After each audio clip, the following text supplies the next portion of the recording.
My name is Faith, and I am 35 years old. I have been married to my husband, Ryan, for about 2 years. Ryan is an employee at a company. I own several properties and live off the rental income from these. I don't want Ryan to know that I own real estate, so I've told him that I work as a freelance administrative support online. In fact, when I have some free time, I do data organization and input work. If I told Ryan that I own real estate, he would probably quit his job and depend on my income, so I keep it a secret to prevent that. I married him because being with him gave me a sense of security. I wasn't sociable from a young age and had difficulty getting along with my parents and siblings. Currently, I am hardly in touch with them. After graduating from high school, I immediately started working in an office, but struggled with workplace relationships and couldn't keep a job for long. After becoming a working adult, I started investing in a mutual fund heavily promoted by a senior at work and sold it upon resignation, which luckily resulted in a substantial profit.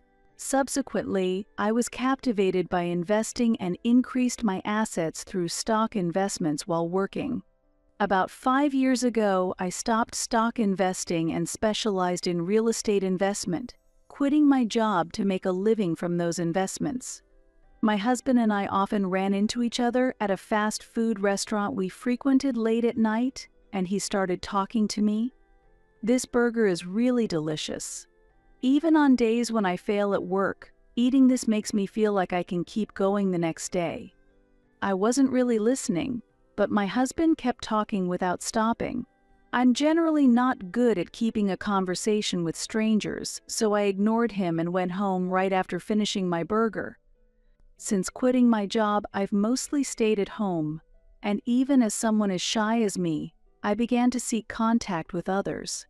I didn't need to have specific conversations. Just seeing and hearing people gave me a sense of belonging to society, which I found comforting. Thus, my husband was an annoying presence, but every time we met at the restaurant, he would approach me. I could have changed shops if I really didn't want to meet him, but I didn't and kept going there because I didn't mind it that much. After over 2 years of this, my husband suddenly asked me out on a date. "I'll treat you to something other than a burger. How about we meet up, just the two of us, next time?" It was an unexpected invitation, and usually the conversations were one-sided, so I thought about refusing, but after being persistently asked, I eventually agreed to have a meal together. Having a meal alone with a man for the first time in years was refreshing, and I didn't know Ryan well yet. I thought that Ryan would back off after we had a meal together, but I was also excited to feel this thrill for the first time in a long time, and I enjoyed the meal.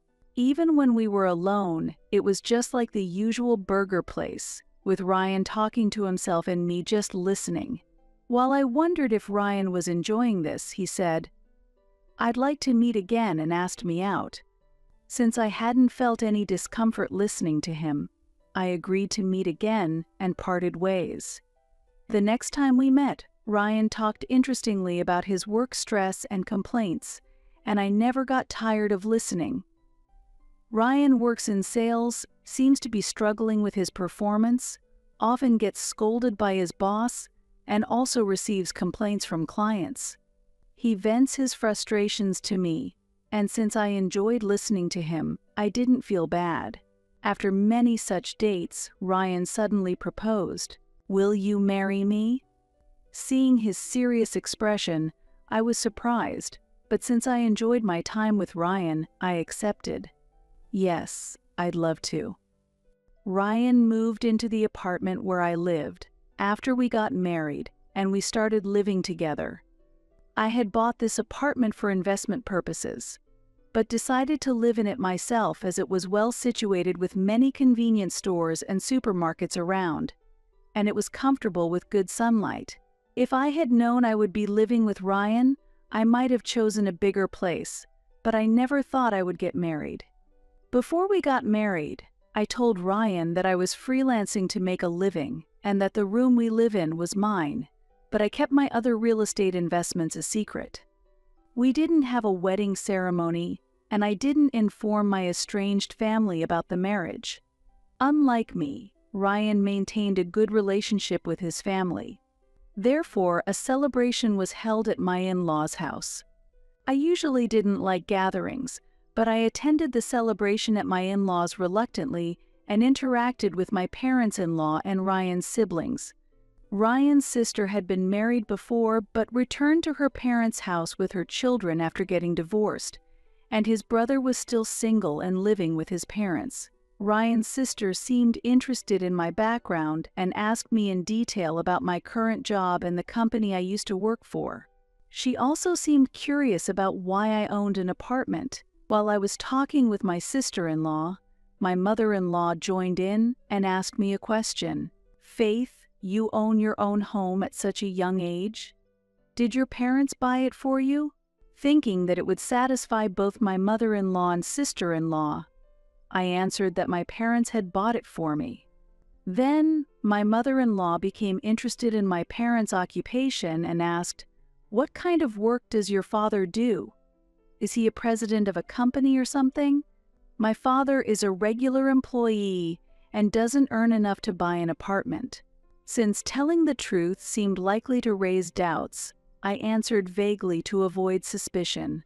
However, my sister-in-law then delved deeper into my family's financial situation. "I wonder if Faith's family is wealthy? If so, could they perhaps enlarge this house for us?" she asked, hopeful. Internally, I thought that even if my family were wealthy, I had no intention of funding a rebuild of my in-laws' house. Their home was quite small, and it amazed me that 5 people from 3 generations were living there. However, from that day on, my mother and sister-in-law mistakenly believed I came from a wealthy family and began seeking financial support. When I refused, they started asking for assistance through my husband, so I reluctantly began lending them small amounts through him. Although my husband looked apologetic, he lent money quite casually, which worried me about whether we would get it back. Ryan's job wasn't going well, and his salary gradually decreased. His basic pay was low, and since his salary was heavily commission-based, his poor performance placed him in a tough situation. However, since our household primarily relied on my income, it didn't really affect us. Recently, construction of a new high-rise apartment building started next to our apartment, so I jokingly said to my husband, "Once the new building is finished, this place might get overshadowed. Maybe we should consider moving." Ryan didn't seem to take it seriously, but I actually spoke to a real estate agent. The agent suggested considering our current home, but also recommended purchasing an attractive property for investment. The new property was a single-family home, 5 bedrooms, barrier-free, and ideal for the elderly or large families. Suddenly, I remembered what my mother and sister-in-law had mentioned at their home. However, the house was not only spacious but also luxurious, and the price was accordingly high. Since the in-laws' house was in my father-in-law's name, there was no reason to sell the land or house to buy this new one. Selling the in-laws' home wouldn't generate a significant amount of money, while renting would be affordable for my in-laws. Unfortunately, I couldn't picture them living in an upscale residence. Having the funds, I decided to purchase this property and rent it out. A real estate investment required a considerable amount of paperwork. I accidentally left the materials for the new home in the living room. Unfortunately, my husband found them, and it seems he had taken them to his parents' house. Seeing the materials, my mother and sister-in-law mistakenly thought the house was perfect for them. At the worst possible moment while I was out, the real estate agent visited and started explaining the 5-bedroom house to my husband. "Your wife is really incredible. To buy a new home at such a young age." Hearing this, my husband linked it to the moving plans I had previously mentioned and completely misunderstood that we were moving to the new house. It's true that the construction next door would block some sunlight, but I had no immediate intention to move. It seems my husband misunderstood that I was secretly planning to move us into the 5-bedroom house. In hindsight, since that day, my husband's behavior towards me changed, and he became more clingy than before. Our marriage had been one of non-interference, which I found very comfortable. We had agreed to share household chores, but my husband often avoided them due to his job, frequently leaving the burden to me. However, he suddenly started actively preparing meals and willingly taking on household tasks. I started to feel something was off. He laughed and explained his change in behavior. "I'm just making up for all the times I slacked off." His grin was a bit suspicious, but the change wasn't limited to household duties. After a while, my husband abruptly announced that he had quit his job. I felt like sales wasn't right for me, so I'm going to look for something else. "I'm a bit tired, so I'll take a short break first." Given he had been working late daily and facing reprimands from his boss, he was likely quite exhausted. With enough financial cushion for the time being, I wasn't worried about him not finding new work soon. However, there were no signs that my husband was actively looking for work. He was just idly passing the time. Concerned, I asked him, "Why don't you start looking for a job? You seem to have recovered both physically and mentally, haven't you?" Usually calm, my husband suddenly became furious. "I am searching for jobs online. I'm still not over the mental exhaustion," he snapped. Given the invisible nature of emotional recovery and his unusual anger, I thought it might be best to let him rest a bit more. Then, unusually cheerful, my husband, who typically did nothing at home, approached me with a proposal. "I'm thinking of not getting a job but making a living through investing. Faith, could you spare some money to help me start?" I thought he was joking, but he confidently showed me his smartphone. "With FX trading, I can start with a small amount of money, so lend me some, please." His smartphone screen was filled with comments from people who had succeeded in FX trading, so it seems he believed he could be one of them. I responded with disbelief. These people were just lucky. If everyone could make money this easily, no one would work hard. However, convinced of his own impending success, my husband pressed harder. "I'll be successful, I promise. Please, just lend me a little money." Considering my husband's inexperience with FX trading and the low likelihood of success, along with the fact that we hadn't seen any return from the money already lent to my mother and sister-in-law, I couldn't justify lending him money with no prospect of repayment. Reluctantly, he seemed to have started trading with his small severance pay, but he didn't inform me about the outcomes. He boasted about making a profit on the first day of trading, but after a week he stopped reporting anything. Worried that he might have blown through all his severance money, I asked him about it, and he exploded in anger. "Why should I report anything to you when you won't contribute money?" he shouted and stormed back to his room. The man I married had changed, and I began to feel that continuing to live together would be difficult. My mother and sister-in-law frequently borrowed money through him, and if I refused, they would come to our condo and create a scene. Recently, with my husband having quit his job, he joined them in yelling at me to lend them money. Considering the disturbance caused to neighbors by the commotion at the entrance, I ended up lending them a small amount of money. But when I asked for repayment, my mother-in-law retorted angrily, "For such a small amount, it shouldn't affect you, right? What a stingy daughter-in-law you are. Don't worry, Ryan will pay it back." Seeing my unemployed husband being burdened by his mother and sister with the responsibility made me furious. Moreover, with my husband now demanding money from me, I felt that serious measures had to be taken. On this day, while my husband was at his parents' house, I went to check the newly purchased 5-bedroom home with the real estate agent. There were already tenants living there. As I was talking to the agent outside, my husband and his family appeared, each carrying travel bags.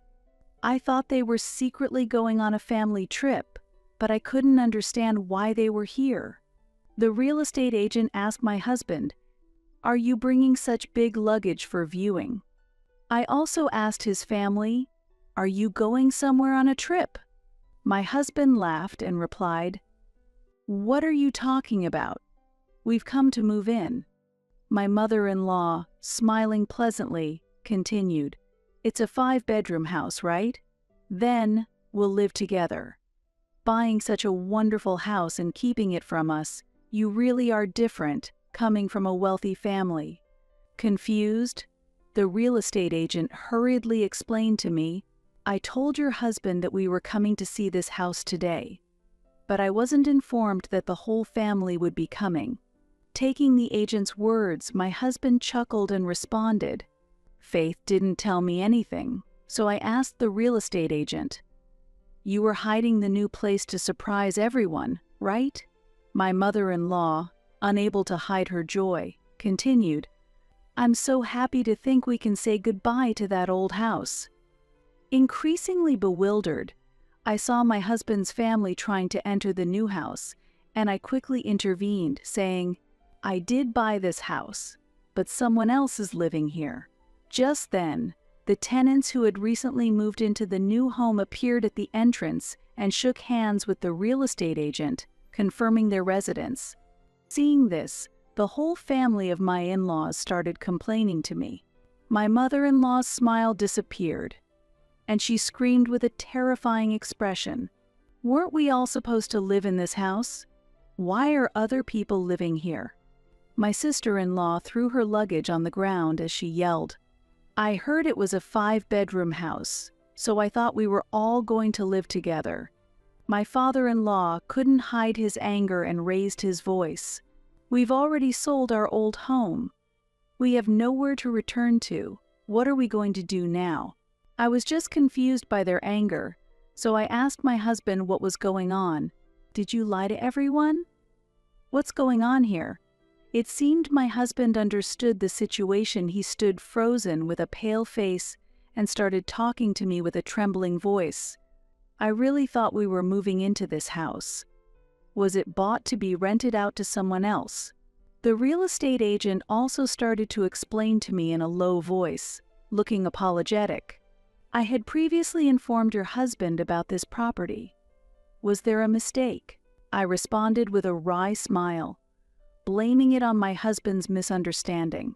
Once the in-laws knew the truth, they suddenly started blaming my husband. First, my mother-in-law got furious and raised her voice. "Why don't you check properly? It's always the same." My sister-in-law said with an exasperated expression, "It's all Ryan's fault that this mess happened. He should take responsibility." My father-in-law also stared at my husband in panic and asked, "Where are we supposed to live now?"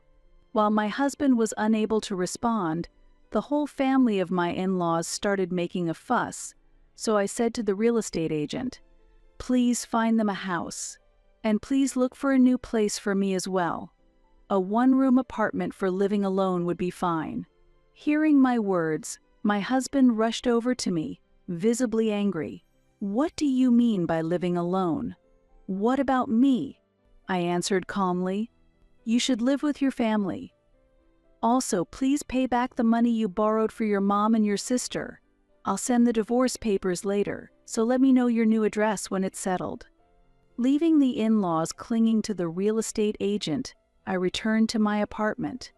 Later, my divorce with Ryan was finalized, but his mother and the others showed no intention of returning the borrowed money. Eventually, I decided to proceed with legal actions through a lawyer to enforce repayment. Whenever I lent money to Ryan's family, even if it was a small amount, I always made sure they signed a promissory note. They gathered money from relatives and even risky lenders to finally pay back the full amount. Ryan's family rented a small house and started a new life, but his father had already retired, and Ryan still hadn't found a job. Their household was supported solely by Ryan's brother's income, struggling to maintain a family of 6 under severe financial strain.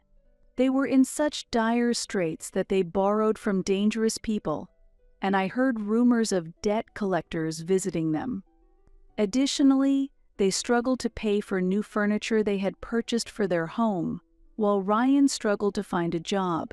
Meanwhile, after moving to a sunny apartment, I started enjoying a comfortable life again. Since separating from Ryan, I have often returned to the fast food restaurant at night, where I can truly relax. Occasionally, I meet new people, but now I take the time to get to know people properly and try to avoid acting solely on emotion.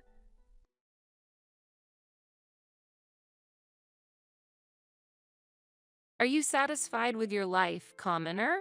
What? What are you talking about? I'm worried about you. It had been 3 days since my husband and in-laws had disappeared. Out of the blue, I received a call from my mother-in-law.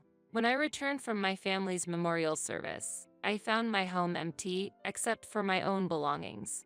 They had secretly moved out. Worried? You're making a living with part-time jobs, right? Did my husband tell you that? Yes, I wonder why he got married to you.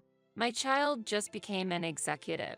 With these words, the whole truth became clear. My husband had lied to his parents. He had struggled with the economic differences we had and had asked me to keep his salary a secret from his parents. It felt like a betrayal. For whom did he think I was keeping it a secret? Oh, you have no idea. What do you mean? It just sounds like an excuse to me. It was not an excuse. In fact, it was my husband who was working part-time and I was the one serving as an executive. Our life had been supported by my income as an executive. BTW, if you wish to live with us, would you be willing to bear the living expenses? If so, I will let you live with us. Are you being serious right now? Yes, I am serious. You just need to promise to pay for living expenses and in exchange I'll give you our address. I had never considered living with them, so I decided to fight back. I refuse. In fact, it's my husband who has been working part-time. I've endured it until now, but I've decided to get a divorce. Stop joking. Have you gone mad? My mother-in-law laughed loudly over the phone. You'll find out very soon who is right. Why don't you check with my husband? You are a very unpleasant daughter-in-law. I thought about helping you, but I've changed my mind. I actually prefer that. My mother-in-law retorted angrily and hung up. 10 minutes later, I received a call from my husband, likely bombarded with questions from his mother. Of course, I ignored it and even blocked his number. He must be panicking now. I decided to enjoy my freedom from now on. As a result, my husband and his family would face difficulties. My name is Jenny. I serve as an executive in the company left by my deceased father. I have 2 brothers, each holding the positions of president and vice president. I originally had a different job. During that time, I met my future husband, Nick. We met at a drinking party my friend invited me to. What do you do for a living, Jenny? Oh, I'm just an office worker. And you, Nick? I work in marketing. Marketing. I admire that, since I'm no good when it comes to conversations. Is that so? Looking back, Nick might have already had a tendency to exaggerate stories. At that time, I believed he was truly working in marketing. The conversation was so pleasant that we decided to exchange contacts. We regularly went for dates, and the comfortable feeling we had when we were together eventually led us to marriage. I think it's time I introduce you to my parents. Yes, the sooner, the better. How about next Sunday? That's fine. According to Nick, his parents would welcome me warmly. However, the reception at his parents' house was entirely different from what I expected, especially the cold treatment from my mother-in-law. Jenny, you work in an office, right? Yes, that's right, but... And how much do you earn specifically? When this question was asked, I deeply pondered the meaning behind it. How much? I inquired back. You're so oblivious. It's clear I'm asking about your salary, my mother-in-law replied with slight irritation. From this exchange, the intention behind the question was clear enough. What I really wanted to know was why my mother-in-law was so interested in my financial situation. My mother-in-law's question conveyed blatant disdain towards me. In such moments, I dearly wished my husband would somehow defend me. However, he sat silently, as if he didn't feel a thing. Even a word of defense from him would have been appreciated, but he remained silent. Let's not talk like that. Money issues will resolve over time. My father-in-law tried to calm the situation, but my mother-in-law countered, such matters should be clarified early on. My in-laws continued to argue fiercely in front of me, ignoring my presence. Sitting there, I questioned how to perceive this situation and what was being shown to me, almost losing sight of my original purpose for visiting. Eventually, my mother-in-law somehow agreed with my father-in-law's opinion, and the situation finally calmed down. On the way back home, "Why didn't you say anything back there?" I pressed my husband. "What do you mean?" He responded, surprised. "Don't give me the what do you mean? Why did you keep quiet?"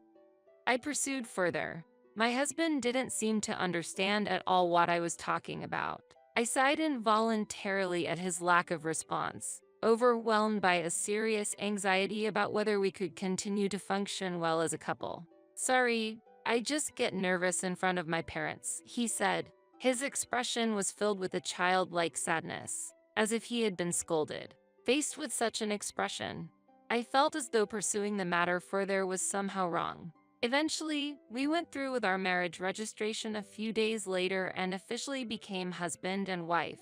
After that, we barely had any contact with my in-laws and lived peaceful days. "I have something important to tell you next time you come home," my brother unexpectedly called one day. "That's fine, but what's it about?" "It's a bit hard to talk about over the phone." "Really? Okay. I'll come home soon." I found myself heading back to my family home after a long time. My mother and brothers were living together there. "I'm home. We've been waiting. Sorry to rush you, but could you have a seat?" "Yes, that's fine." Sitting across from my brothers, I could sense a tense atmosphere in the air. Unable to bear it, I asked my brother, "So, what's this important thing you wanted to talk about?" "As you know, we've been carrying on father's business." "Yes, I'm aware of that. So, we would like to welcome you as an executive in the company." "What? Why all of a sudden?" My younger brother began to explain. "You've always had a talent for judging people's character." "Wait, since when?" "Recently, someone we trusted ran off with our money." "What? Really?" "The person who took the money was an acquaintance from the time our father was alive. He used to serve as an executive, and so a position has just opened up." I found it hard to accept the proposal so suddenly. "I can't give you an answer right now." Then, my mother also spoke up. "Jenny, I know it's tough for you, but could you help us out?" "Mom, are you feeling okay?" My mother had been frail for a year now, spending most of her time resting.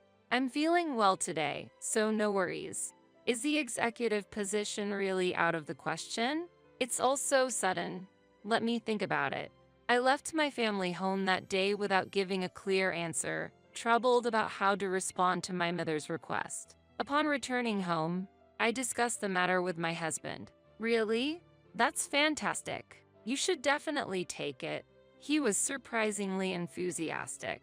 "Do you really think so? After all, it could mean a better salary than what you're making now, right?" They didn't go into details. I fully support my brother-in-law's proposal. There was a specific reason behind my husband's fervent support. A week after discussing this with my husband, an urgent call came. "Please come back home quickly." "What happened?" "It's Mom." Upon receiving the news, I rushed out of work and headed to my family home. When I arrived, many people were already gathered there. In the center of them all, my mother laid quietly. "Please tell me this is a dream." I was unprepared for the sudden turn of events. It was unexpected. According to my eldest brother, when they went to check on her in the morning, she was already dead. I didn't have the courage to look at my mother's face directly. All I could do was stand there, stunned. "Jenny, where's Nick?" I haven't called him yet. I'll do it right now." But my husband didn't answer the phone at all. In the end, all I could do was leave a message on the answering machine. About 2 hours later, my husband arrived. "Sorry for being late. I was busy." Rather than sorrow, I felt angered by his attitude. How can you laugh? Mom has passed away. I didn't mean it like that. Whatever, just keep quiet. You're worrying too much. Until everything was over, my husband did not grasp the seriousness of the situation. While we were busy attending to the many visitors, it became late at night before we could even realize. Just when I was sinking into the sofa, exhausted, my husband made an unbelievable remark. With a smile on his face, he brought up the topic of dividing the inheritance. What about inheritance? Will you get something distributed? I can't answer that so suddenly. But your father was managing a company, right? There must be a considerable amount to expect. Stop it. It's unbelievable to talk about such things at this time. But this is an important discussion. If you're going to talk only about money, I don't mind if you leave. Okay, fine, I understand. With those words, Nick left the house. I could not comprehend why he was so insistent on bringing up the inheritance. Soon after, my eldest brother came by. Did something happen? It's nothing important. It must be tough for you. I never thought I'd be discussing inheritance or company matters at such a time.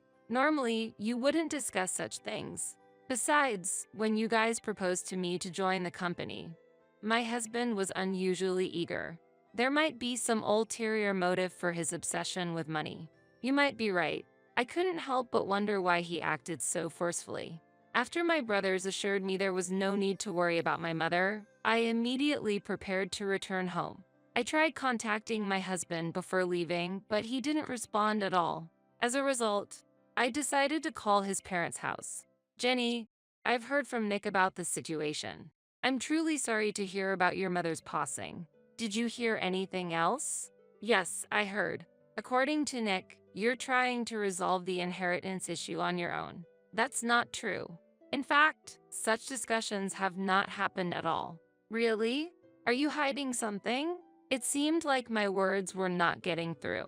Anyway, now is not the time to have such discussions. How insolent. I'll take that as a compliment. Eventually, my mother-in-law could not stand it anymore and ended the call. She seemed furious. However, it was a trivial matter to me. I returned home, but my husband did not come back that day. He returned the following day. Where were you yesterday? Does it matter? I guess not. Our relationship had clearly cooled. Over the next week, there was hardly any meaningful conversation between us. My brothers took care of the funeral arrangements for our mother.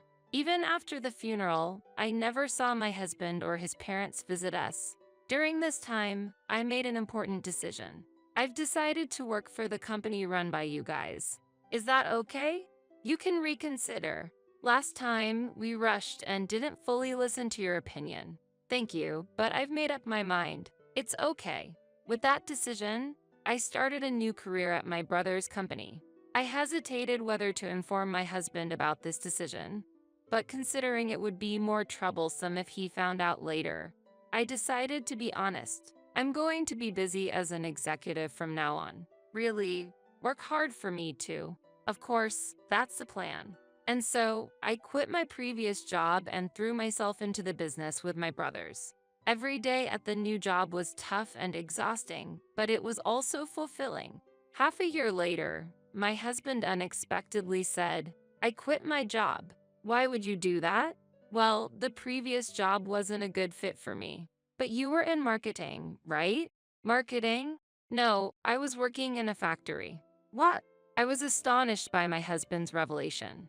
All this time, I had believed he was working in marketing. This meant he had been lying about his job since we met. So, you've been deceiving me all this time. Deceiving? What are you talking about? If you've forgotten, then it's fine. What on earth are you saying? That was exactly what I wanted to know. Regretting my marriage with him at this point was futile. So, what do you plan to do now? You're unemployed, right? I have you, don't I? You're an executive with a considerable income, right? At that moment, I finally understood everything. He probably thought working was foolish now that he had me. So, what you were aiming for was my income. Don't talk like I did something wrong, but it's better to keep the executive thing a secret from my parents. That's true. and I've decided to start sending money to my parents every month starting next month. I'd like you to handle that. Wait a minute. I haven't heard anything about this. I just decided it now. Indeed, it would be troublesome if my in-laws found out. However, I couldn't just accept it as is.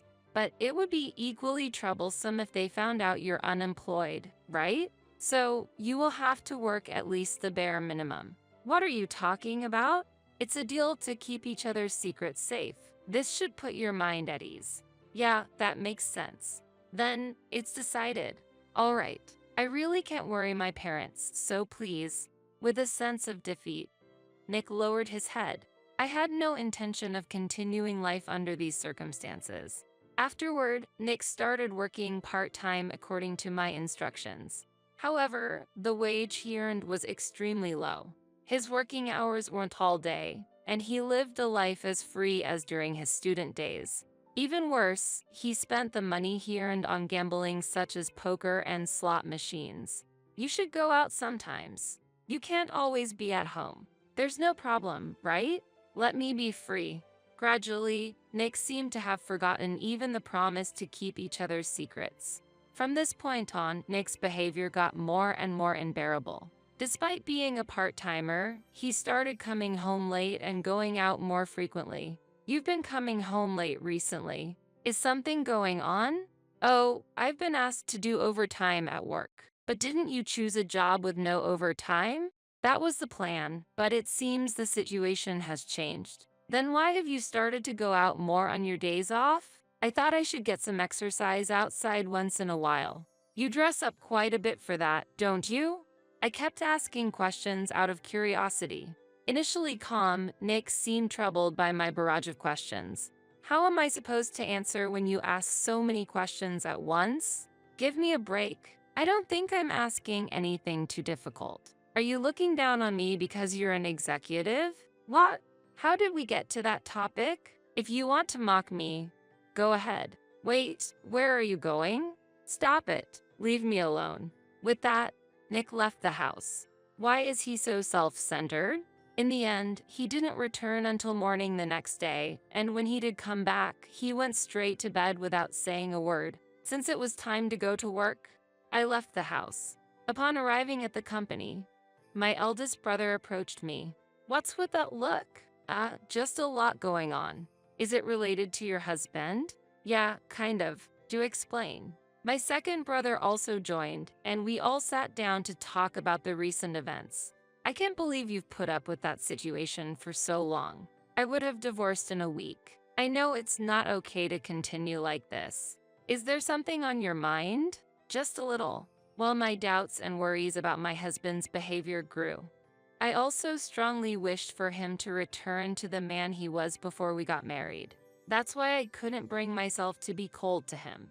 But I soon realized that such lenient thinking was a mistake. It might be best to do something about it soon. Yes, definitely. My suggestion is, there must be a reason behind such behavior. We should look into that. Thank you. I'll do that. Following my brother's advice, I decided to investigate Nick's activities. I had no idea what he was doing during work hours. With the help of my second brother, I prepared to install small cameras. Be careful. If you get caught, it's over. Choose the placement wisely.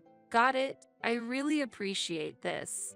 You can check the recorded footage from your smartphone anytime. That's great. I'm not good with technical stuff, so this helps a lot. While Nick was out, I installed cameras in the living room, bedroom, and other areas. Anxious about the content of the footage, I couldn't sleep at night when I unexpectedly received a call from my mother-in-law. Jenny, have you quit your job? No, I haven't quit my job. Is that so? I heard from Nick that you had. No, I'm still working. Well, it doesn't matter to me either way, but you should be thankful to Nick. Wait a minute, please. I felt infuriated at the inaccurate information conveyed to my mother-in-law. Nick returned home with a smile, unaware of anything. I won big at the casino today. Here, this is a gift for you. What's this? It's a gift. He handed me several prizes. However, such things didn't mean anything to me. I got a call from your mother earlier. Why did she think I quit my job? From my mom? What did she say? Why did you make it seem like I quit my job? Oh, that. Well, and she said I should be thankful to you. Don't say unnecessary things from now on. Got it? I'll be careful. If something like this happens again, you do understand what will happen, right? I get it. So stop threatening me like that. It depends on what you do. After that, Nick's behavior temporarily became more settled. He started to take his work seriously, and the frequency of his outings noticeably decreased. During this time, I had to return to my hometown. I'll be going back home for a bit. I plan to return in 2 days. Understood? Have fun. It's not for fun. It's not a leisure trip. Well, don't be so stiff about it. Isn't it time for you to leave? All right, I'm leaving this place in your hands then. He seemed oddly pleased about me leaving. However, my mind was focused on my mother's first-year memorial. Upon arriving at my family home, my brothers warmly welcomed me. Thanks for coming. Of course, I came because it's Mom's first-year memorial. I see. But what about the camera situation? Camera? Don't tell me you forgot about the high-performance camera I prepared. It was meant to monitor your husband, no? Oh, you're right. I can't believe you forgot. Well, a lot has been going on, and I completely forgot. With the day-to-day business and issues with my mother-in-law, I had completely forgotten about the surveillance cameras. I'll check it when I get back home. Can't you look at it from your phone? That's right. Oh dear. As suggested, I used my smartphone to review the previous footage. The screen showed my husband preparing to go out about a week ago. I see. Did you find out something? Yes, it's quite obvious. Can you show us? I showed my brothers the footage recorded by the camera. The footage included clear audio of my husband arranging to meet someone on the phone and whispering words of love. It was undeniable evidence of infidelity. This is solid proof, definitely evidence of cheating. Feeling utterly disrespected, a wave of emotions surged beyond just anger. What a pathetic man. I can't believe even you misjudged your husband. I glared at my eldest brother. Don't look at me so sharply. I was just joking. After my mother's first-year memorial was over, I hurried back home. I tried contacting my husband, but there was no response. Upon returning home, the sight that greeted me was unbelievable. Everything except my belongings had been taken away. I also tried contacting my in-laws, but there was no response from their side either. The only thing left was the camera I had installed. I immediately checked the recorded footage. It showed my husband and my in-laws talking, and their conversation was clearly audible. This should be enough. I wonder how she'll react when she comes back. Let's go. We have no more business here. Yes, let's. Hearing these conversations, I realized there was a larger scheme at play. Filled with anxiety, I headed to my in-laws' house, which was about a 40-minute train ride away. Facing the reality of my in-laws' house now being a plot for sale forced me to confront the situation head-on. As I stood there, a neighbor approached me. If you're looking for the family that lived there, they moved out a few days ago. Do you know where they went? I'm not sure, but they were quite pleased, saying they'd be living with their talented son. I appreciate the information, thank you. From that moment, I resolved to get revenge. Upon returning home, I tried to figure out a plan, but finding their whereabouts and establishing contact proved difficult. 3 days after my husband and in-laws vanished, I received an unexpected call from my mother-in-law. Are you satisfied with your life, commoner? What? What are you talking about? I'm worried about you. All of a sudden, I received a call from my mother-in-law. Worried? You're making a living with part-time jobs, right? Did my husband tell you that? Yes, I wonder why he got married to you. My child just became an executive. With these words, the whole truth became clear. My husband had lied to his parents. He had struggled with the economic differences we had and had asked me to keep his salary a secret from his parents. I felt betrayed. For whom did he think I was keeping it a secret? You have no idea. What are you talking about? It just sounds like an excuse to me. Do you really think everything Nick says is correct? Is it so wrong to trust my own son? In fact, it was my husband who was working part-time and I was the one serving as an executive. Our life had been supported by my income as an executive. BTW, if you wish to live with us, would you be willing to bear the living expenses? If so, I will let you live with us. Are you being serious right now? Yes, I am serious. You just need to promise to pay for living expenses and in exchange I'll give you our address. I had never considered living with them, so I decided to fight back. I refuse. In fact, it's my husband who has been working part-time. I've endured it until now, but I've decided to get a divorce. Stop joking. Have you gone mad? My mother-in-law laughed loudly over the phone. You'll find out very soon who is right. Why don't you check with my husband? You are a very unpleasant daughter-in-law. I thought about helping you, but I've changed my mind. I would actually prefer that. My mother-in-law retorted angrily and hung up. Shortly afterward, I received a call from my husband, likely bombarded with questions from his mother. Of course, I ignored him and even blocked his number. I decided to enjoy my freedom from now on, which would surely put my husband and his family in a difficult situation. The next day, I resolved to move out. Even if they visited, I would no longer be there. It was only fair to return the treatment I had received. After discussing the situation with my two brothers, we immediately headed to a local real estate agency.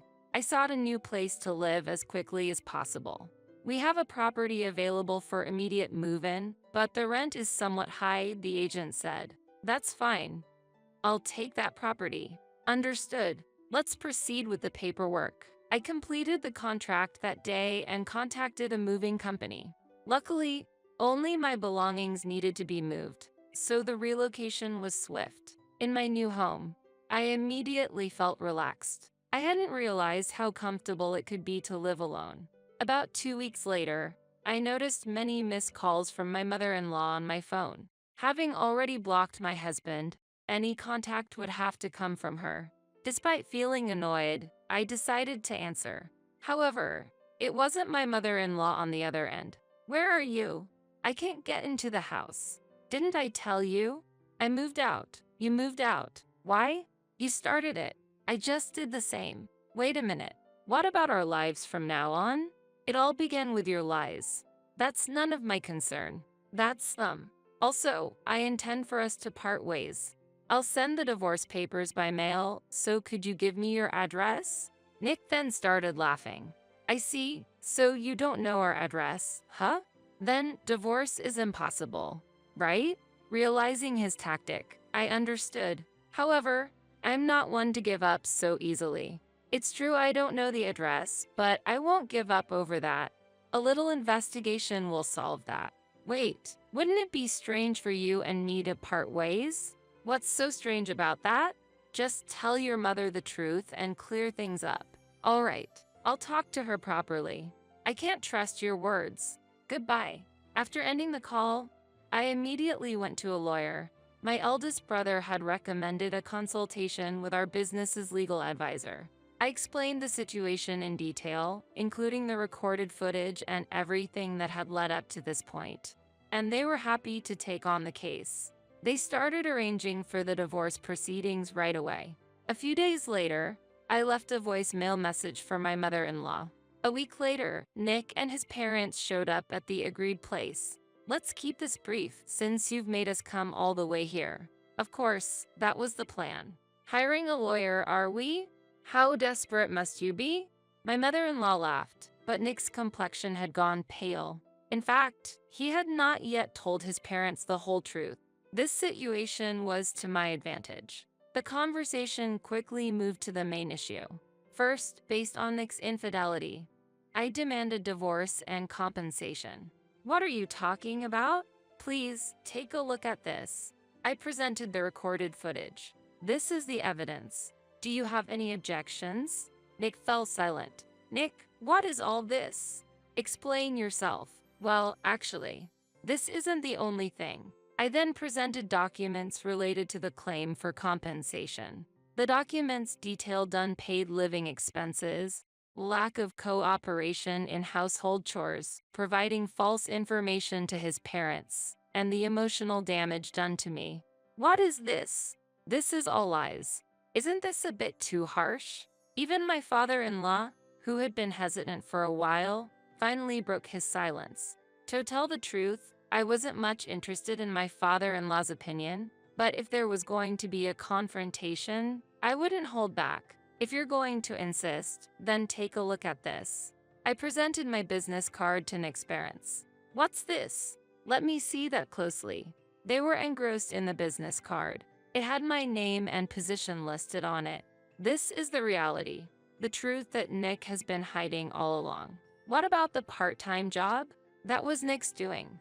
In reality, I've been supporting our household. Nick has been squandering his earnings on gambling. Hearing this, Nick's parents' anger turned towards him. So, the entire livelihood has been. Correct. I've been supporting it. Nick, what does this mean? Were we wrong? It's too late for that. Why did you do this? Truly disgraceful. I just didn't want to worry you two. The situation was enveloped in an atmosphere that seemed like a family argument was about to start. It was a family problem that seemed impossible to resolve. Could you please take your family arguments elsewhere? I don't have the luxury to deal with this.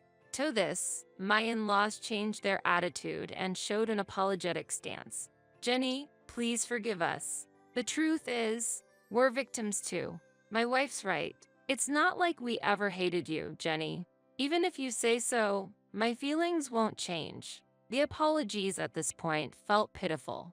Looking at Nick, he was hanging his head, unable to speak. Anyways, can you please sign this for me? Huh? I want to end this situation quickly. You don't have the right to refuse. Understood. Nick signed the divorce papers with tears in his eyes. After checking the signature, I left the place. Goodbye. As I walked away, I could hear the arguments of Nick and his parents spilling outside. What lies ahead is uncertain, but a stable life will be difficult for them.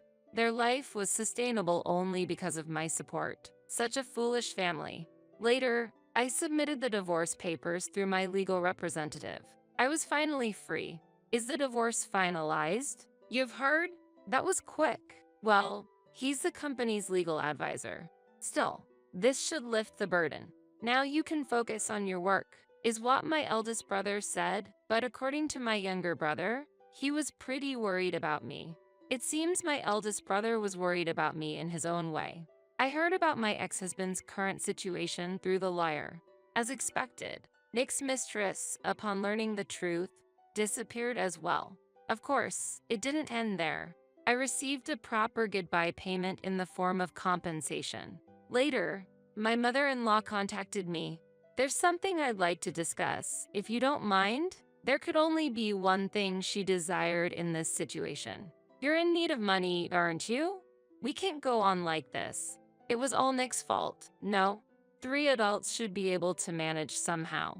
Even after all this pleading, you still won't help us. There's no reason for me to help. You deserve to be unhappy. That's exactly what I'd like to say to you. Goodbye.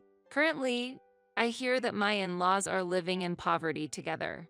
This is because they were completely dependent on Nick for their living expenses, whereas the actual financial support was coming from me. Now, I enjoy a life free from anyone's constraints. Work is going well, and my days are fulfilling. Today, under the clear sky, I embark on a new day.